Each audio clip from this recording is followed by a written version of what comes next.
नमस्कार क्लास 12 हिंदी की कक्षा में आपका स्वागत अभिनंदन एवं आभार। विगत क्लास में हमने रघुवीर सहाय जो हिंदी साहित्य सेवी है उनके द्वारा रचित कैमरे में बंद अपाहिज जैसी कविता का आरंभ किया था, उसका आगाज किया था। आज हम उसका समापन करने की ओर जा रहे हैं, जिसमें उन्होंने बताया है कि किस तरह से एक धारावाहिक यानी दूरदर्शन पर प्रस्तुत होने वाले धारावाहिक के जो प्रस्तुतकर्ता थे उन लोगों के द्वारा अपने ही सेट पर यानी एक बंद कमरे में एक अपाहिज व्यक्ति को वहां साक्षात्कार के लिए बुलवाया जा रहा है और उस व्यक्ति के संबंध में, उसके अपाहिज या अपंगता के संबंध में कुछ ऐसे प्रश्न उसके समक्ष रखे जा रहे हैं जो वास्तव में संवेदनशीलता की ओर सूचित करते हैं, उनकी संवेदनहीनता को सूचित करते हैं और किसी न किसी तरह से उस अपूर्ण व्यक्ति को अंदर से इतना जोर दिया जाता है ताकि उसकी रुलाई टूट पड़े। अब उनका उद्देश्य अगर पूरा नहीं हो पाता है तो उसके लिए वो 1, 2, 3, 4 यानी क्रमानुसार बार बार ऐसे प्रश्नों को पूछते रहते हैं जिसके माध्यम से वो अपंग व्यक्ति जो है अपनी शारीरिक दुर्बलता के कारण बहुत ही निराश हो जाए और उसी निराशा के क्षणों में उसका जो दुख है वो उसकी आंखों के जरिए प्रकट होने लगे। यदि ऐसा नहीं कर पाते यानी वो अपंग व्यक्ति को रुला नहीं पाते और दर्शकों के द्वारा उस अपंग व्यक्ति के प्रति उनकी संवेदना को बटोर नहीं पाते तो इसका मतलब वो अपने कार्यक्रम के उद्देश्य को पूर्ण नहीं कर पाते। देखिए आगे की पंक्तियों में किस तरह से जो है उस अपंग व्यक्ति की अपंगता को कैमरे के जरिए खूब ज्यादा हाईलाइट किया जा रहा है, यानी मुख्य रूप से आगे की पृष्ठभूमि में उसको उजागर किया जा रहा है। कवि रघुवीर सहाय कहते हैं, क्या कहते हैं कि जो धारावाहिक का प्रस्तुत करता है, प्रस्तुत करने वाला व्यक्ति है, वो क्या कह रहे हैं, फिर हम पर्दे पर दिखलाएंगे। क्या दिखलाएंगे? खुली हुई आंख की एक बड़ी तस्वीर, बहुत बड़ी तस्वीर, और उसके होठों पर एक कसमसाहट भी। उद्देश्य क्या है? आशा है आप उसे उसकी अपंगता की पीड़ा मानेंगे। फिर से वो कोशिश करेंगे और दर्शकों से कहेंगे कि आप थोड़ा धैर्य रखिए, हमें दोनों एक संग रुलाएंगे। तो रघुवीर सहाय ने प्रस्तुत पंक्तियों के माध्यम से समाज की संवेदन शून्यता को चित्रित किया है और बताने का प्रयास किया है कि मीडिया के लोग किस तरह से अपने व्यापार को माध्यम बना करके किसी दूसरे व्यक्ति के दुख को भी पैसे बटोरने का साधन बनाते हैं। तो भी कहता है कि यहाँ पर उस अपंग व्यक्ति का एक मानसिक शोषण किया जा रहा है। कार्यक्रम को प्रस्तुत करने वाला व्यक्ति दर्शकों के समक्ष अपने कैमरामैन को निर्देश देते हुए कहता है कि कैमरे को थोड़ा केंद्रित कर दिया जाए इस अपंग व्यक्ति के चेहरे पर, ताकि बहुत ज्यादा रोने के कारण जो उसकी आंख सूज गई है, जो उसकी आंख बहुत विचित्र सी हो गई है, बहुत बड़ी हो गई है, उस फूली हुई आंख का एक बड़ा सा जो चित्र है वो दर्शकों तक बिल्कुल साफ दिखाई दिया जा सके। साथ में उसी अपंग व्यक्ति के होठों की ओर भी उस कैमरे को केंद्रित कर दिया जाता है, ताकि उसके होठों पर जो उसका दुख है वो जितनी बेचैनी के साथ प्रकट होने के लिए आमादा है, उस बेचैनी को भी वहां उजागर किया जा सके। बस मसाहट यानी बेचैनी को। ठीक है, प्रस्तुतकर्ता का उद्देश्य क्या है? उद्देश्य यही है जिसमें वो अपने उद्देश्य को भी स्पष्ट कर रहा है। वो दर्शकों के समक्ष कहता है कि उम्मीद करते हैं कि आप इस अपंग व्यक्ति की अपंगता का वास्तविक दुख समझेंगे। इतना कहने के पश्चात फिर से वही कोशिश की जाती है और दर्शकों से धैर्य बनाए रखने के लिए आग्रह किया जाता है। क्यों किया जाता है? क्योंकि धारावाहिक प्रस्तुतकर्ता का उद्देश्य यही है कि वो अपंग व्यक्ति को और दर्शकों को उनकी भावनाओं को झकझोर कर एक साथ रुला सके। यानी वो अपने उद्देश्य को वहां प्रकट करता है कि हमें जो है दोनों एक संग रुलाने हैं। अर्थात वे कोशिश करते हैं कि अपंग व्यक्ति रोने लगे और अपंग व्यक्ति को रोते हुए देख करके दर्शक भी अपना धैर्य खो दे और वो भी भाव विह्वल हो जाए। यानी वे दर्शकों को और अपाहिज व्यक्ति दोनों को एक साथ रुलाने की कोशिश करते हैं। लेकिन आगे देखिए, यहाँ इस तस्वीर में साफ दिखाया गया है कि किस तरह से इस व्हील चेयर पर उस अपंग व्यक्ति को बिठा दिया गया है और उसका साक्षात्कार लिया जा रहा है, इंटरव्यू लिया जा रहा है, जिसमें वो जो कार्यक्रम का होस्ट है यानी प्रस्तुतकर्ता जो है वो अपंग व्यक्ति से उसकी अपंगता के विषय में ऐसे ऐसे प्रश्न करता है ताकि उसको अंदर से उसका मानसिक शोषण करते हुए बिल्कुल उसको रोना आ जाए। लेकिन जब उनको ऐसा कुछ भी होता दिखाई नहीं देता तो क्या कहते हैं, रघुवीर सहाय कहते हैं, आगे निर्देश दिया जा रहा है। प्रस्तुतकर्ता जो कार्यक्रम का प्रस्तुतकर्ता व्यक्ति है वो प्रस्तोता जो है वो कैमरामैन को आदेश देता है, आप और वह दोनों, अरे कैमरा बस बस करो, नहीं हुआ रहने दो, पर्दे पर वक्त की बहुत कीमत है भाई। और अंत में कार्यक्रम का समापन करते हुए कहते हैं, अब हम मुस्कुराएंगे और कहेंगे कि आप देख रहे थे सामाजिक उद्देश्य से युक्त कार्यक्रम। बस थोड़ी सी कसर रह गई, इसी के साथ धन्यवाद। देखिए किस तरह से एक संवेदनहीनता का, संवेदन शून्यता का एक चित्र जो है उभर कर सामने आता है कि उस अपाहिज व्यक्ति को भी रुलाने का प्रयास किया गया और उसके रुदन को देखकर अगर दर्शक भी भाव विवल हो गए तो उनके कार्यक्रम का उद्देश्य पूरा हो जाता। लेकिन अगर ऐसा नहीं हुआ तो वो क्या कहते हैं, देखिए वे मानते हैं कि दर्शकों को और अपाहिज दोनों को एक साथ रुलाने की कोशिश की थी, लेकिन एकाएक वो अपने कैमरामैन को निर्देश देते हैं, क्या कहते हैं, बस कैमरा बंद कर दो भाई, रहने दो, जिस दृश्य की हमें चाह थी वह नहीं हुआ, इसलिए कैमरे को अब बंद कर दो। क्योंकि अपाहिज व्यक्ति अपना दर्द पूरी तरह से व्यक्त नहीं कर पाया है, इसलिए कोई बात नहीं, लेकिन उस दर्द को पर्दे पर प्रकट करने के लिए जो हमने प्रयास किया था, कोशिश की थी, वो असफल रह गई और इसके लिए अब हम दोबारा से अपने वक्त को जाया नहीं कर सकते, वक्त को व्यर्थ नहीं गवा सकते, क्योंकि पर्दे पर किसी कार्यक्रम को प्रकट करते समय हमारे समय की बहुत कीमत है। समझ गए? यानी अपंग व्यक्ति के दो अपंगता के प्रति उनके मन में कोई दया, कोई संवेदना नहीं है, बल्कि उन्होंने तो सिर्फ अपने कार्यक्रम और कार्यक्रम के टीआरपी और अपनी जो कार्यक्रम का समय है उस समय के विषय में उसकी समय की जो महत्ता है उसी की वो उसका महत्व ही आंकते हैं। बाकी उसको उस अपंग व्यक्ति की अपंगता से, उसके प्रति दया, संवेदना, सहयोग से कोई मतलब नहीं। और जब कार्यक्रम का समापन करते हैं तो क्या कहते हैं, वो बताते हैं भाई पर्दे पर हमारा समय बहुत महंगा है, ये कार्यक्रम नहीं हुआ तो हमें अपने समय को दूसरे कार्यक्रम में सदुपयोग में लेना पड़ेगा, इसलिए आप इस कैमरे को यही बंद कर दीजिए।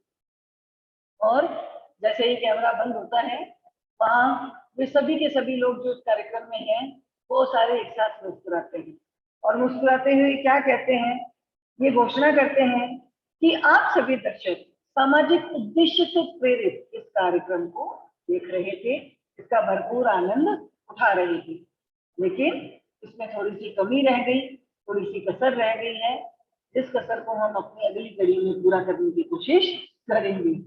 यहाँ पर इसका उद्देश्य यही रह जाता है। इसी के साथ हार्दिक धन्यवाद और यहाँ कार्यक्रम का समापन हो जाता है।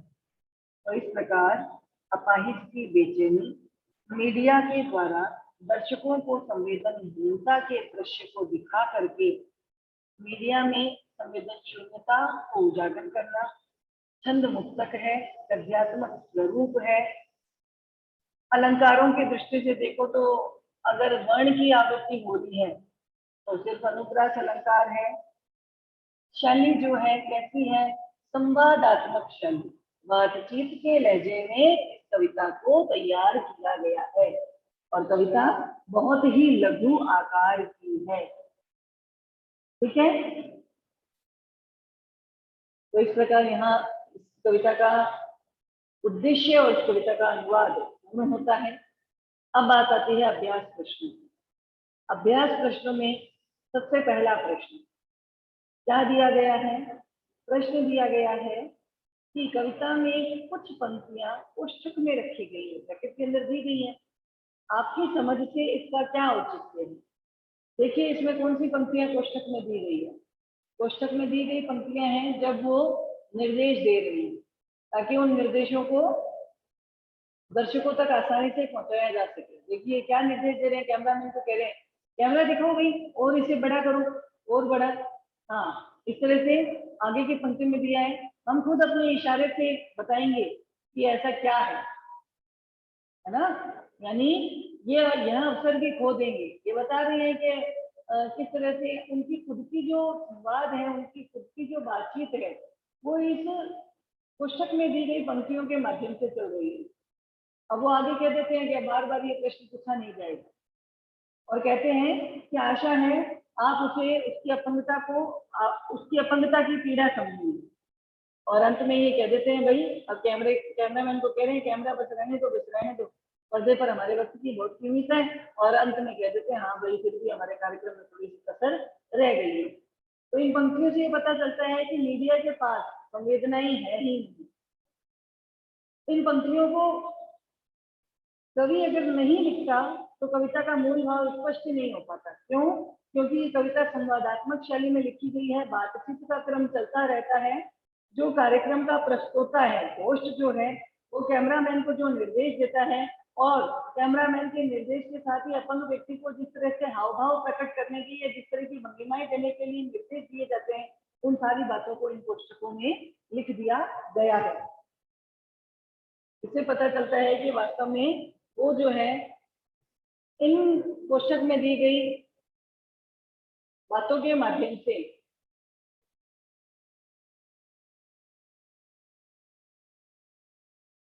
अपनी बातचीत का क्रम जो है सुचारू रूप से चलाते रहते हैं। ठीक है, और इस कोष्ठक में दी गई बातों के माध्यम से ही उस मीडिया की या दूरदर्शन के कार्यक्रम के प्रस्तुता की संवेदनहीनता का पता चलता है। ठीक है, दूसरा प्रश्न देखिए, कैमरे में बंद अपाहिज करुणा के मुखौटों में छिपी क्रूरता की कविता है। वही है ना, ऊपर तो मुखौटा पहना हुआ है कि भाई अपंग व्यक्ति को वहां पे लाया गया है और उसका साक्षात्कार लिया जा रहा है, उससे उसके बारे में प्रश्न पूछा जा रहा है, भाई उसका दुख क्या है, उसकी तकलीफ क्या है, ये अपंग होने का कारण क्या था, ये सारी बातें ये ऊपर से तो दिखा रहा है कि मानो दूरदर्शन पर ऐसे व्यक्तियों के प्रति दया जाहिर की जा रही है। लेकिन इस मुखौटे में छिपी क्रूरता क्या है, इस क्रूरता के भी यहाँ दर्शन होते हैं, क्योंकि वो अपने कार्यक्रम को और ज्यादा रोचक बनाना चाहते हैं, ताकि उनका कार्यक्रम जो है वो जनता में ज्यादा से ज्यादा लोकप्रिय हो सके। उस अपंग व्यक्ति की पीड़ा से उनका कोई लेना देना नहीं है, बल्कि वो तो दूरदर्शन पर अपने दिखाई जाने वाले इस कार्यक्रम के द्वारा कारोबारी जो मुनाफा है वो कमाना चाहते हैं। तो इस तरह से दिखावटी अपनेपन की भावना क्रूरता की सीमा तक पहुंच जाती है। अगला प्रश्न किया गया है कि हम तो समर्थ शक्तिमान है और हम एक दुर्बल को लाएंगे। पंक्ति के माध्यम से कवि ने क्या व्यंग्य किया है? बिल्कुल यहाँ सटीक व्यंग्य है। समर्थ शक्तिमान कौन है भाई? जो शारीरिक रूप से भी स्वस्थ और तंदुरुस्त है, मानसिक रूप से भी स्वस्थ है और आर्थिक रूप से भी इतने सबल है। और दुर्बल कौन है? जो शारीरिक रूप से दुर्बल है, और शारीरिक दुर्बलता होने की वजह से ही वो मानसिक रूप से भी तनाव में रहता है।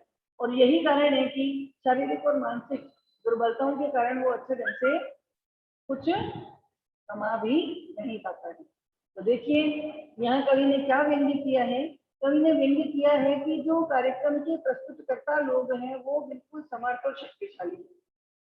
वो इतने शक्तिशाली हैं कि किसी भी अपंग व्यक्ति की अपंगता को दर्शकों के सामने दिखा करके वो पैसा कमाने का एक हथकंडा अपने पास रखते हैं। और दूसरी तरफ दुर्बल व्यक्ति यानी जो अपंग व्यक्ति है, उसके अंदर एक शारीरिक अक्षमता है, जिसकी वजह से वो शारीरिक रूप से बहुत कमजोर है, यानी लोगों की सहानुभूति का पात्र है। इसीलिए यहाँ पे दुर्बल व्यक्ति अपंग को कहा गया है और समर्थ शक्तिमान किसे कहा गया है? कार्यक्रम के प्रस्तुतकर्ता लोगों को कहा गया है। यदि शारीरिक रूप से चुनौती का सामना कर रहे व्यक्ति और दर्शक दोनों एक साथ रोने लगेंगे तो उससे प्रश्नकर्ता का कौन सा उद्देश्य पूरा होएगा? बिल्कुल भाई, प्रोग्राम की टीआरपी बढ़ेगी। क्यों भाई? ज्यादा से ज्यादा लोग उस कार्यक्रम से जुड़ेंगे, ज्यादा पब्लिसिटी होगी, ज्यादा प्रसिद्धि होगी। जितना कार्यक्रम ज्यादा से ज्यादा लोगों के द्वारा देखा जाएगा उससे उनको ज्यादा मुनाफा प्राप्त होता जाएगा। सीधी सी बात है कि कार्यक्रम संचालक और कार्यक्रम का निर्माण करने वाला, उनका उद्देश्य एक ही है कि वो अपने कार्यक्रम को क्या कर सके, लोकप्रिय बना सके।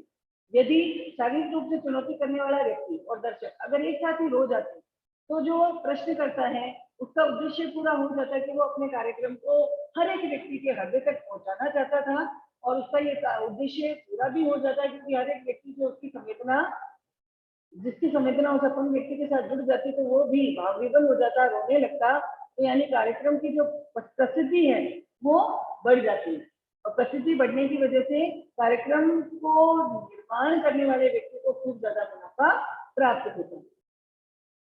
ठीक है, और दूसरे रूप में वो लोगों की सहानुभूति भी अपने कार्यक्रम की ओर बटोर लेती है। ठीक है, तो इस तरह उनको पैसा भी मिल जाता और प्रसिद्धि भी मिल जाती। अगला प्रश्न है, पर्दे पर वक्त की भी कोई कीमत है, कहकर कवि ने पूरे साक्षात्कार के प्रति अपना नजरिया किस रूप में रखा है?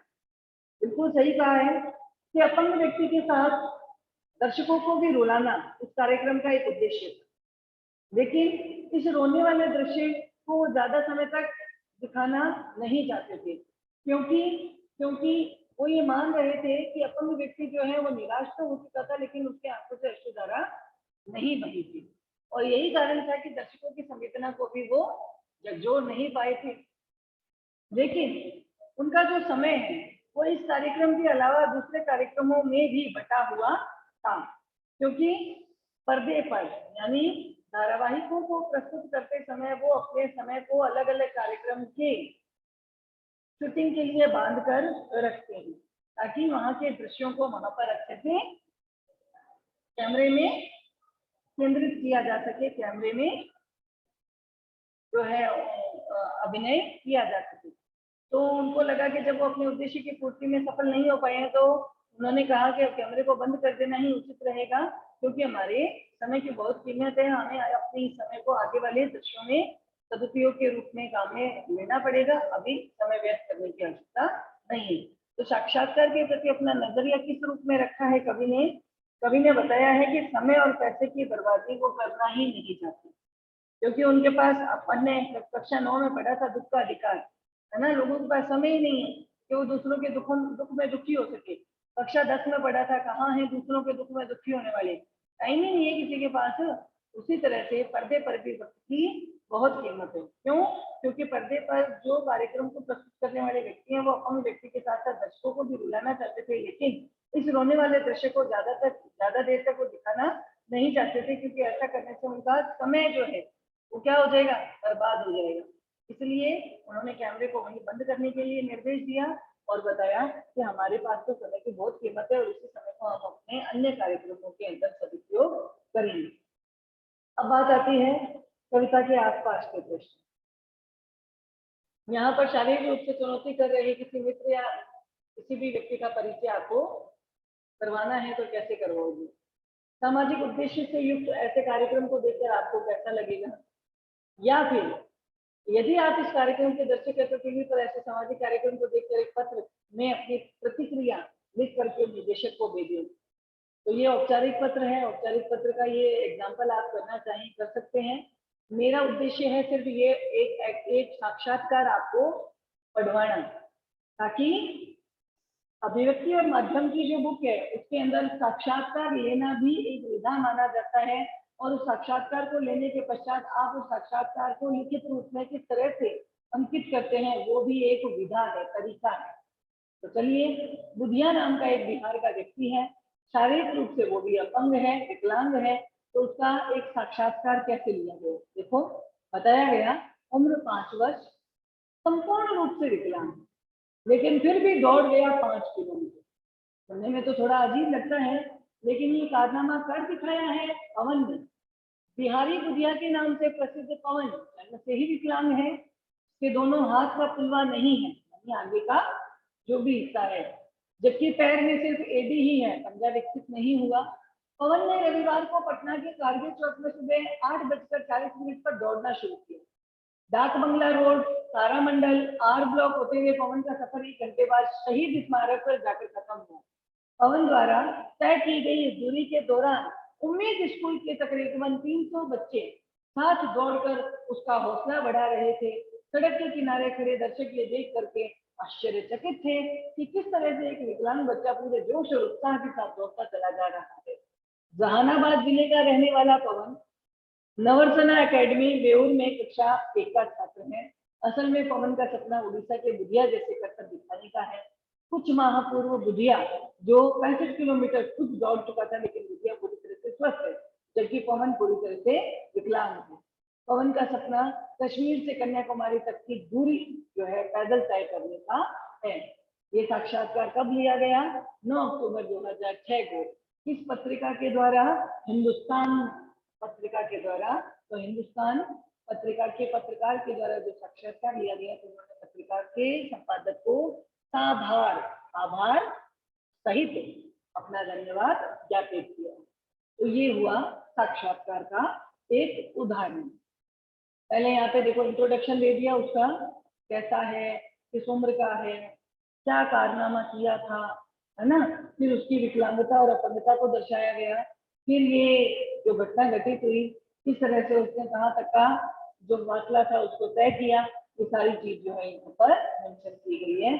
किस तारीख को ये साक्षात्कार छपा, किस पत्रिका में ये साक्षात्कार छपा, इन सारी चीजों को यहाँ अंकित किया गया है। तो यहाँ पर आपका ये पाठ भी कंप्लीट होता है और इस पाठ के समापन के साथ भी हम कल अपने नए पाठ के साथ यहाँ उपस्थित होंगे, जो पाठ हमारे प्रथम तारीख के परीक्षा में शामिल किया गया है। ठीक है, तो रघुवीर सहाय के पश्चात जो उसका अगला पाठ है, उस पाठ का अध्ययन हम कल की कक्षा में करेंगे। आप सभी का कक्षा में सहभागिता निभाने के लिए बहुत बहुत धन्यवाद।